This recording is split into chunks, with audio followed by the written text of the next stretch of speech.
Welcome, everybody. Few new faces that I haven't seen, but thank you for coming. Um, Recently, I read a story that went like this. It's a story about a person. Kind of shocked me because it describes his life in few sentences. He began his life with all the classic handicaps and disadvantages. His mother was a powerful, built, dominating woman who found it difficult to love anyone. She had been married 3 times, and her second husband divorced her because she physically abused him. The father of this child that is described was her third husband, and he died of a heart attack a couple months before he was born. As a consequence, the mother spent most of her time working, long hours, late. And she gave no affection, no love, no discipline, no training to this child. She even told him not to call her at work. Other children belittled him and did not want him to do anything with him. He was rejected by everyone as he was grown up. When he was 13 years old, a counselor in school looked at him and said, "This child doesn't know what love means." During his teenage years, he had difficulties in building friendship. Girls hated him, and he fought with boys. And despite his high IQ, he failed academically and finally jumped out of school in a third year of high school. He thought, well, I'm going to go to Marine Corps. They're going to make me as a man. They're going to train me. Well, the problem is, his problems followed him. Marines laughed at him. They ridiculed him. He fought back, resisted authority, and was court-martialed and was thrown out of Marines for his behavior. He was in his early 20s, no friends, no family, no education, no skill, no talent, no work. A disaster. He thought, well, maybe if I move to a different country, I could get a fresh start. And that's what he did. Yet, when he moved to a different country, his problems followed him, and people in that different country rejected him. He found a girl just like him, married her, brought him back to America. It almost seemed like he had a fresh start. He had 2 children, but he never enjoyed the status of the father and was never respected to be as a father. And the marriage began to crumble. His wife demanded more and more things, yet he was unable to provide. Instead of supporting her husband because of his difficulties in life, she became his most vicious opponent. She was able to fight him. She learned to bully him. On one occasion, she locked him in the bathroom as a punishment. And finally, she just kicked him out. This man tried to live on his own, but was terribly lonely. So he's like, I'm gonna go back home. I'm gonna ask for forgiveness. I'm gonna beg her to take me back. And that's what he did. He surrendered all pride. He brought all the money he had, $78, and gave her as a gift. But she did not respect that. She told him how horrible he was, and he fell on his knees for him and begged her to take him back. Yet no one, even his own wife, wanted this man. The next day, he arose, went to the garage, took his rifle, and went to work. And from the window on the 3rd floor of the building, he shot 2 shells on November 22nd, 1963.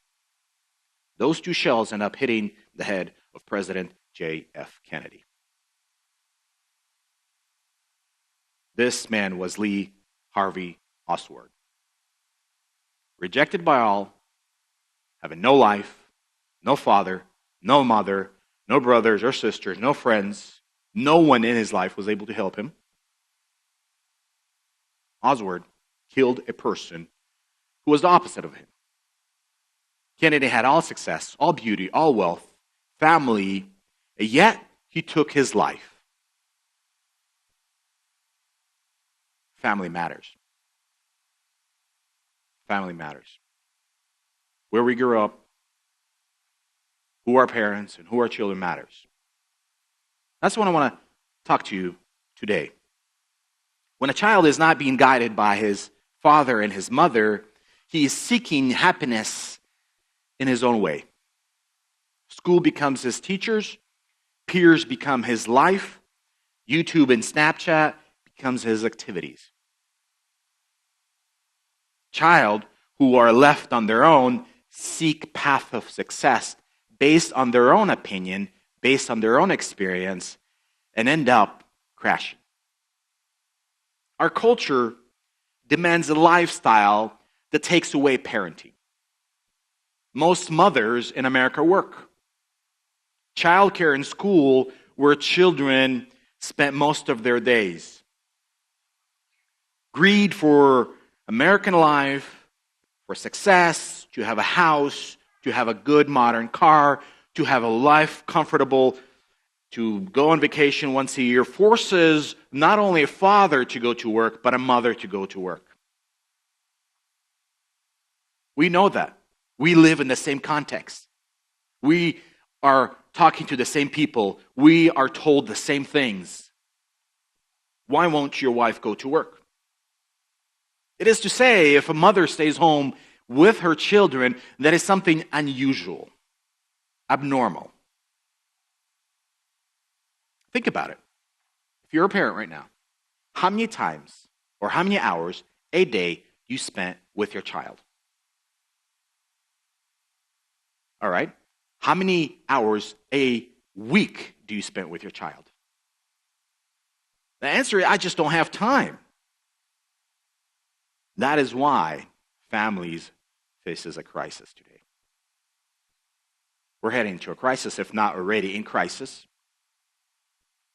Our future generation is foreign to us. Parents asking why children stay and be in church. Why won't they follow the same faith? The question is, how can we avert that? How can we do something different? And the only way to go back is to go back to the biblical principles. This Sunday, today, and next Sunday, I want to talk about that. Today we'll talk about children and what God tells to the children. And next Sunday, we're going to talk about parents. Let's read our passage. Colossians 3:20. Children, be obedient to your parents in all things, for this is well-pleasing to the Lord. From the beginning of this year, we've been preaching through Colossians, verse by verse. This is a small book, only have 4 chapters. It addresses a new church. There were no problems in that church. Epaphras came and reported that to Paul, and Paul was in prison, and said, hey, there's a group of believers who received Christ, and there's a church that formed. So Paul writes them this letter. He addresses Christian life. He addresses Christ, the main objects of our worship, and the lifestyle that Christians have. The first 2 chapters are focused on the person of Christ. The last 2 chapters focus on the life of a Christian. And chapter 3, he begins to describe a relationship in the church. And in verse 18, he begins to describe a relationship in the family. Verse 18, he addresses the wives. Verse 19, he addresses the husbands. Verse 21, he addresses the fathers, which is going to be next Sunday. And verse 20, he addresses children. This letter, when they received, they read publicly. And when they read publicly, children that were there heard that letter. Children were part of the church, part of the congregation. They were able to hear the instructions that they were reading. Churches welcomed children those days. And this is an important principle. Children needs to hear the Word of God. That is why maybe next year we're going to spend most of next year talking about our Sunday school ministry. We're going to be praying for that, meeting with teachers, instructors, and we're going to dedicate in order for next year to look at how we as a church serve our children. Church is a place of worship, and sometimes children are viewed as an obstacle. Those who interfere with worship. There is Sunday school. It seems like it's like a babysitter, daycare. As long as parents could sit here and listen and not be interrupted, children, they could do whatever they want. And I get it. Having children can be worse and stressful, tiring. Especially if you have 5 kids or 10 kids.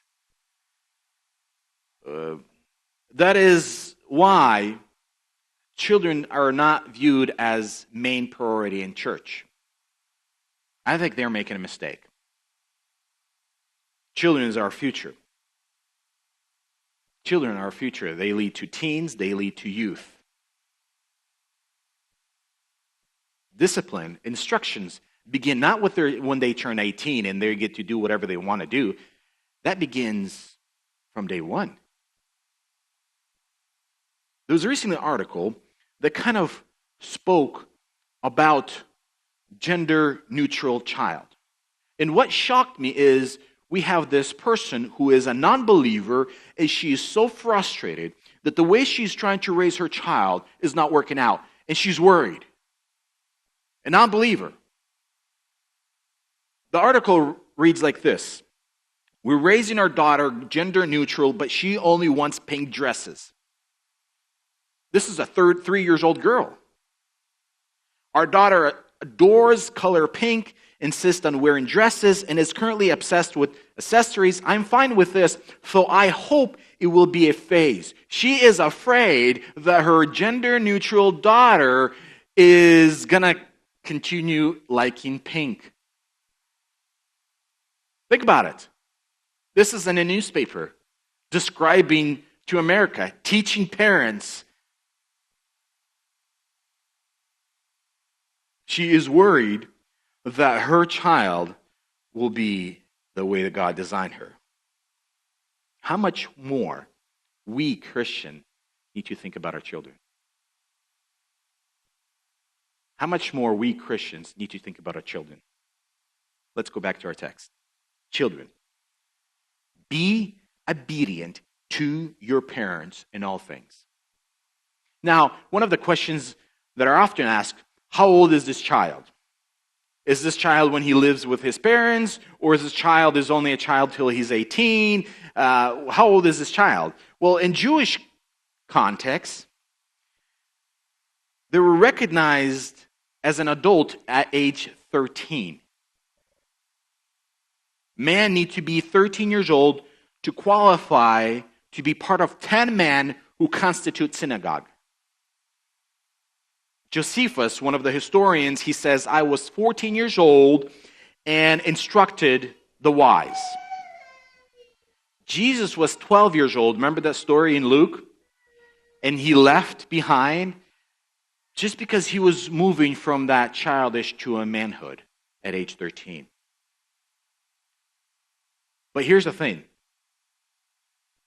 What's the minimum wage that they can marry in those times? Anybody has an idea? 12 for girls, 14 for boys.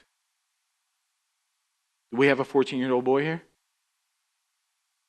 Well, you could get married. 1 Corinthians 7:36 says, but if a man thinks, talking about dad and a daughter, if a man thinks that he's acting on becoming towards his virgin daughter, if she is past her youth, that's what it's talking about. That age of 13 must be so. Let him do what he wishes. He does not sin. Let her marry. That was a decision of her father. The stage of a girl was she came into life until she was no longer breastfed. That's one stage. After she was weaned off, she faced puberty, and after puberty, marriage. Mother was the main influencer of a child until the age 7, and after the age 7, dad took over. And that is why here in the text it says, children, obey your parents, because parents are mom and a dad, not just father. Because the child could be before age 7, and the child could be after age 7. It doesn't give a specific age. But here's another thing. In verse 21, it says, fathers, which gives us a hint that the child still lives in the home, discipline, right? Father, discipline your children. Parallel passage in Ephesians 4:6-4, it says, bring them up in the discipline instructions of the Lord. That's to say that the child is still at home. Thus, these are the children that need instructions in how to live life. And the following up questions that we can ask is, what does it mean to obey your parents? Now, we understood that the child is a child until he lives under the father's roof. When he leaves the father's roof and mother's roof, he is not under their roof anymore. Maybe just he hit to be an adult and he rents his own apartments, maybe he marries or whatever takes place. But a child here, we understand a 14-year-old can't marry these days. No way. I don't know if it's legal. But a child is when he lives under the parent's house. But the question then, what does it mean to obey? And the second question, why? Why obey? Why is it important? These are the good questions to ask if you're a child, and here are a good question to ask if you're a parent. The word obey comes from two words in mind. Interesting. It means hear and understand. The word obey is not even talking about doing. It's not talking about action following through. The word obey comes from the word hear. That is to say, a child hears what parents are saying.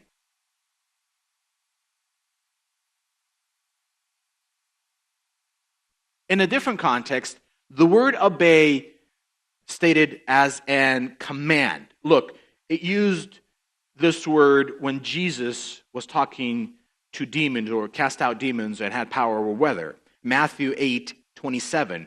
The men were amazed and said, what kind of man is this that even the wind and the sea obey him? The same word, obey.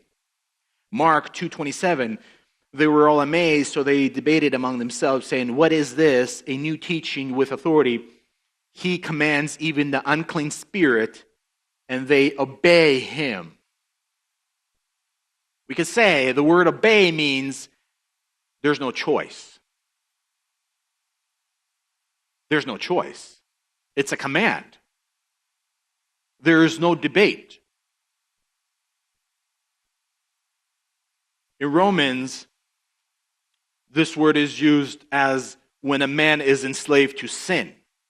Romans 6:12, therefore do not let sin reign in your mortal body so that you obey its lust. Sin influences. Sin is a master, and person does what the sin wants, obeys its lust.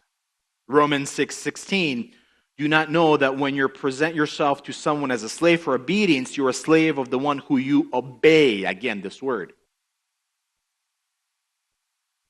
And again, even if it's used in a context of being slave to sin, it's still saying that the person does whatever the master says. In our context, whatever the sin says. And we often hear a phrase like this, are you even listening to me? Do you hear what I said? Do you ever listen to me? And the context is, you're not understanding what I'm trying to say. Even right now, there are people who are sitting here, they're listening, but they're somewhere else. They're thinking about their mom's cooking, they're thinking about getting out somewhere or whatever, work tomorrow. And that idea here is you might be hearing things, but you're not listening with concentration. It's called active listening. So here, when it says, children, obey your parents, here the whole idea is a child hears parent. He understands a parent.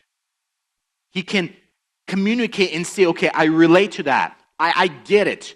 I can't put, soap in this area, and I can't put milk in this place. I understand the instructions. It's not like parents are saying one thing and child does something other. And to say, Bible doesn't even say parents need to kind of accumulate your feelings.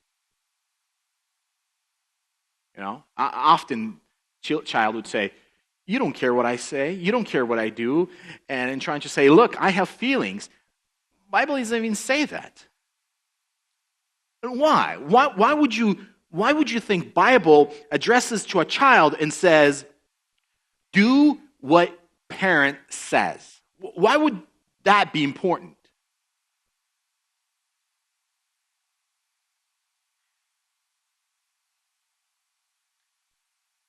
Children, disobedient children is not new.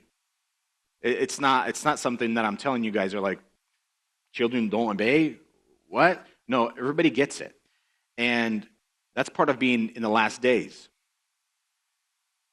In 2 Timothy 3, 1-2, he describes the last days, and he describes how children will behave. But realize this, that in the last days, difficult times will come. For men will be lovers of self, lovers of money, boastful, arrogant, revilers, disobedient to parents. Disobedient to parents. That's part of being the last.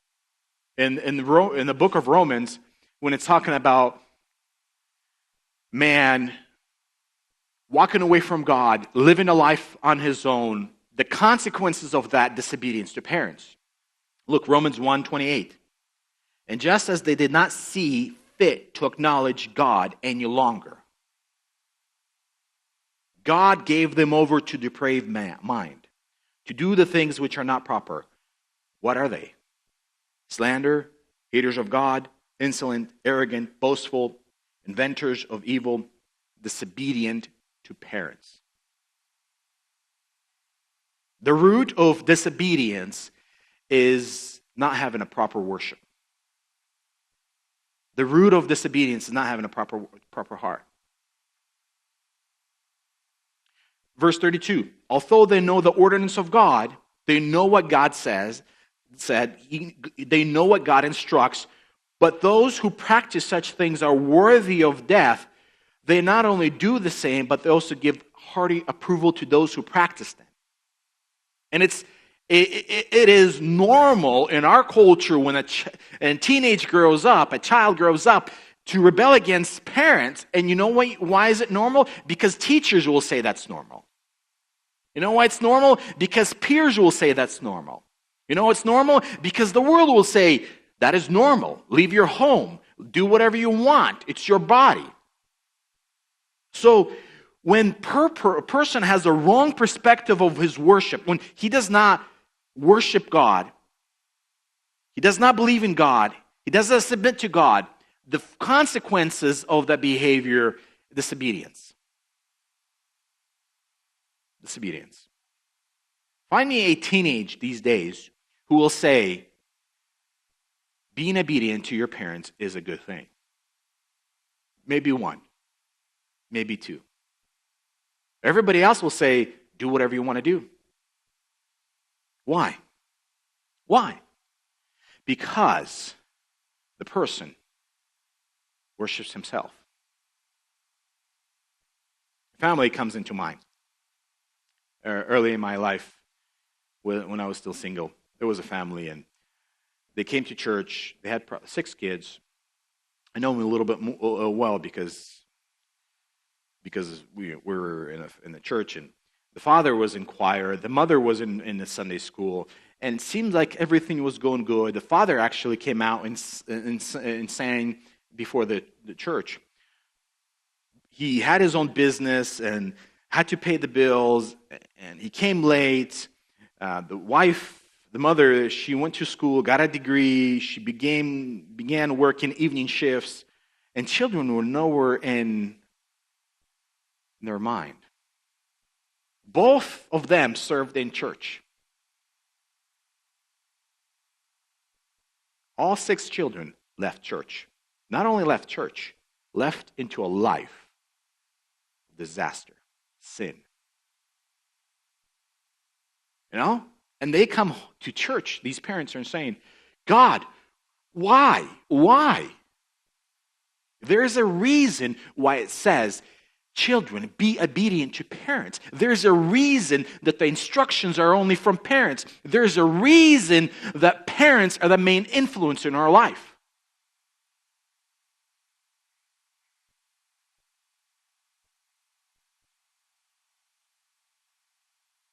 Here's another article writing about sexual revolution. You know where they're focusing right now, sexual revolution? Children. They're focusing on children.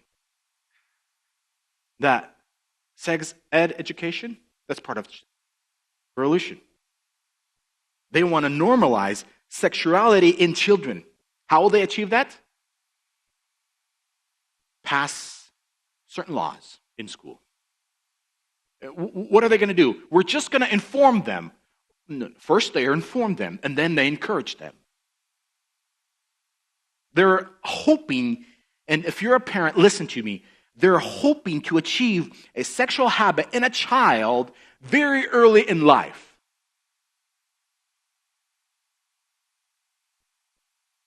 Think about it.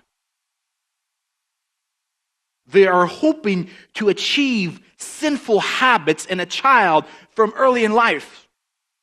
Why? Because these habits will shape them as they grow up.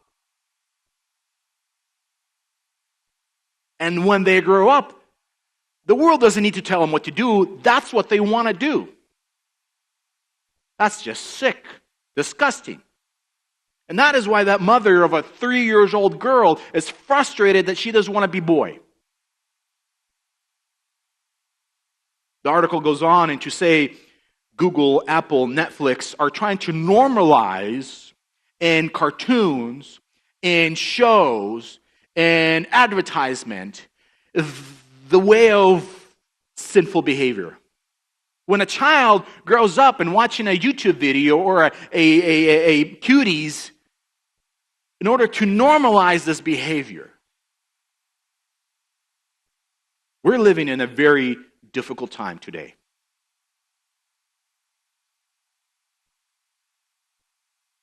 That is why Netflix released the video cuties. 11 years old, trying to portray herself as this survival. The article continues to say this: kids can learn about consent by practicing sexual intimacy in grade school, as they have done in Germany. As school adopts early sexual education, sexual intimacy will be taught early, and exploration of the body will go from discouraging to optional to encouraging. That's their goal. Normalize and then encourage. We are living in a sick, perverse world. And some parents need to wake up because they have no idea what's going on with their child.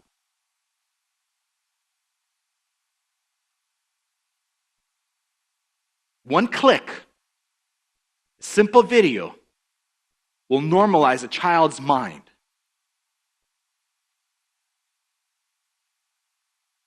That is why those parents who don't teach their children the way of life will have school teach them the way of life, will have friends teach them the way of life, will have Netflix, Snapchat, or any other video will teach them the way of life. And the primary source of instructions need to be parents. If you're a child, think about it. You're going to have children. You're saying, well, I could do whatever I want. You can't tell me what to do with my body. But think about it. You're a grown-up person right now. You are a grown-up person right now. But then you will marry and then you'll have your children. Would you want your child to do the same thing? God gives parents, and parents are those people that will guard a child and protect a child until a child can make decisions, comfortable and right decisions on its own. And what the family does this day, we just kick children out. Go. I'm busy pursuing my dreams. That is why the book of Proverbs dedicate all 31 chapters to instruct who?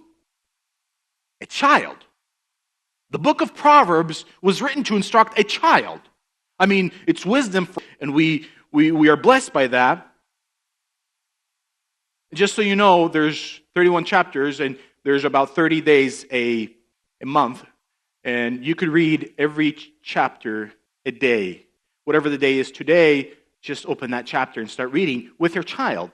Have a devotion. Evening. Read one chapter over and over and over and over. And have that wisdom, have that instructions in their life be the guiding principle. But look, Proverbs 1:8-9. Hear, my son. He is addressing this to who? A child.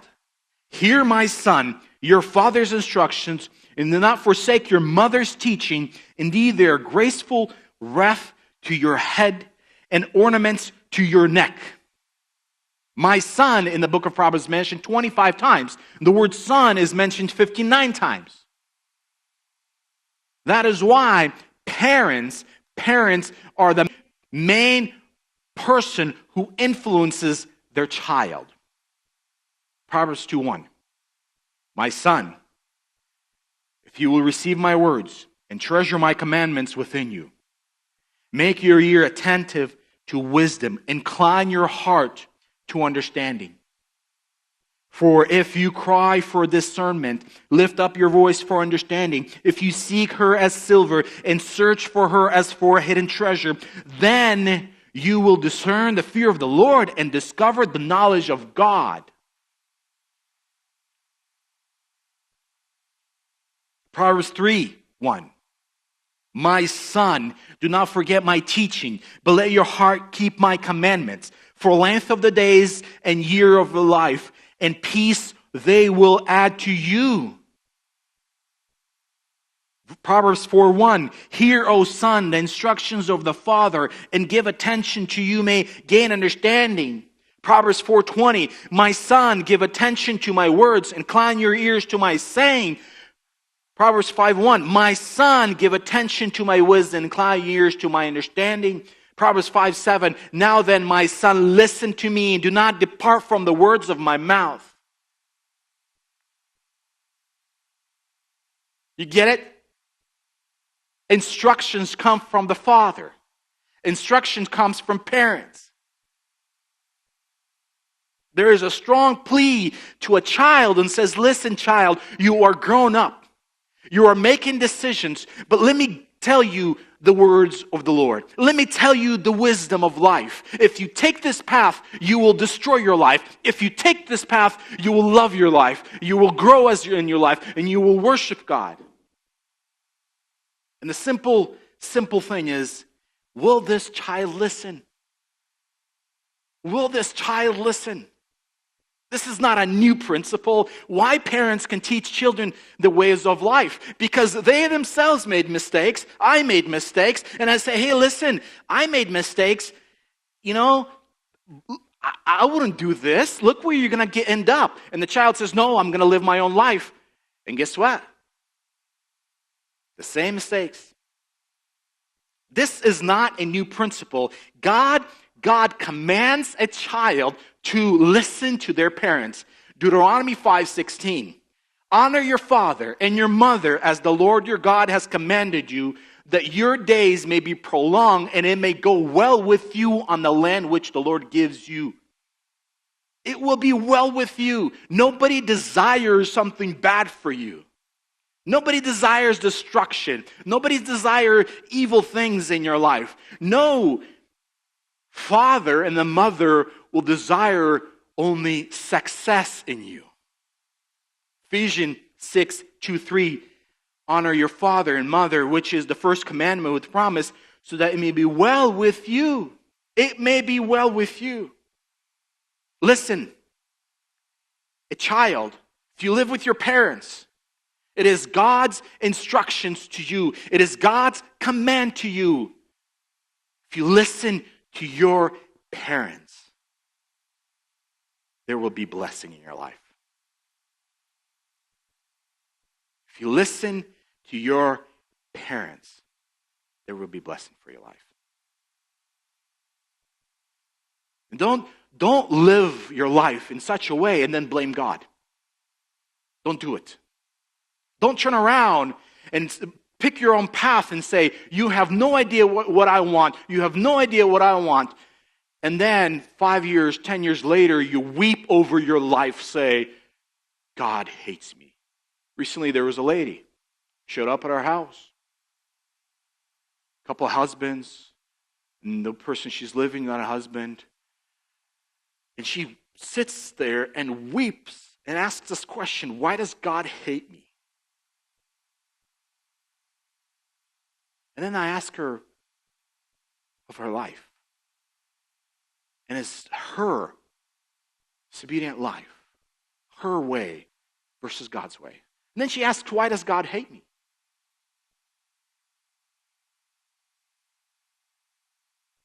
Son and a daughter, you are blessed to have a Christian parent. Because only a Christian parent can instruct you the ways of the Lord. I want to finish with this proverb. Proverb 1:24. The consequences of disobedience. The consequences of disobedience. Called and you refused. I stretched out my hands and no one paid attention. And you neglected all my counsel and did not want my reproof. I will also laugh at your calamity.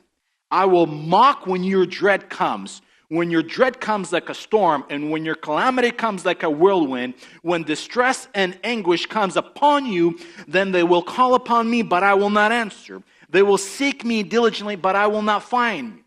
Because they hated knowledge and did not choose the fear of the Lord, they would not accept my counsel. They spurned all my reproof, so they shall eat the fruits of their own way and be sated with their own devices.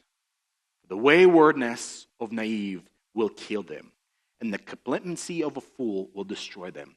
But he who listens to me shall live securely. Life. Suffering, depression, feeling loneliness, feeling despaired, feeling rejection is a way to live apart from God. Thus, children, be obedient to your parents in all things, for that is the way of the Lord. Let us pray. God, you are our Father. You are a loving Father. You sent your Son on the cross. The reason why you did that, because you loved us. Apart from you, we were damned. We were going to hell.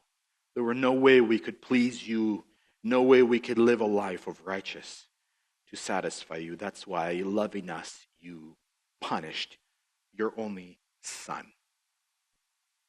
And you did that to adopt us. You did that to welcome us. And that is mercy. That is grace. And we are forever grateful. Even though we are talking about physical children and physical parents, we can't ignore the true Father, who is a Father of all, and who instructs us through the Word. You know the people here. You know the hearts. You know those who are in rebellion. I pray that if you are a father to them, rebuke them in such a way that they will live an honored life. If they don't know you, I pray that you can convince them of their sin and adopt them in the new life, a new family. I pray that we as parents would fear you first of all and instruct our children the ways of your word. We would stand and push back on the evil, on the world, on the sin, and love our children in such a way to teach them your principles of life. And I pray that for every parent here. Give us grace. Give us grace. Give us a heart. I pray for children here so this command, simple command to obey, would be real in their life. Those who don't have good relationship, let be the day today to reconcile. Let a child go to a parent and ask for forgiveness and say, I want to obey you because that is life for me. Let you be honored in our families because we love you, because you love this person. I pray this in Jesus' name.